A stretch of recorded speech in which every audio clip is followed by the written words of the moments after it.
पिलामाने आस आज आम कीटपतंग मानक जानिबा। प्रथमे जानिबा कीट काहाकू कुआ जाए। जो छोट जीव माने उड़ी पारती नहीं बा गुरुंडी गुरुंडी जीवा आसिबा करती तांकू कीट कुआ जाए। जेपरिक उकुणी, तुम मुंडे थिबा छोट छोट उकुणी गुड़िक गोटे गोटे कीट अटे। तापर देख जोक, जोक मध्य गोटे कीट अटे।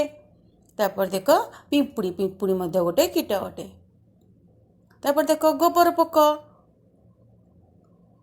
आउरी देख टिंक, पशु मानक देहरे लागिथिबा छोट छोट टिंक गुड़िक गोटे गोटे कीट अटे।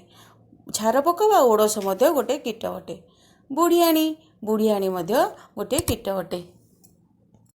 एबे आस जानिबा पतंग काहाकू कुआ जाए। पतंग मानकर 6टी लेखाए गोड़ थाए। एमानक शरीर मुंड, छाती और पेट एपरी 3 भागरे विभक्त होता है। केतक पतंगकर उड़िया पई डेणा थाए किंतु सेमाने पक्षी नुहति। जेपरिक माछी, छोट छोट माछी गुड़िक सब उड़ी था सी गोटे पतंग अटे। तापर देख मशा आम देहरु रक्त पी उड़ी जाता सी गोटे पतंग अटे। तापर देख पंगपाल, पंगपाल गोटे पतंग अटे। तापर देख प्रजापति, सब बेले ए फुलरू से फुलर को उड़ी बुली था सी गोटे पतंग अटे। तापर देख मऊमाछी, मऊमाछी गोटे पतंग अटे। तापर देख असर्पा, असर्पा गोटे पतंग अटे।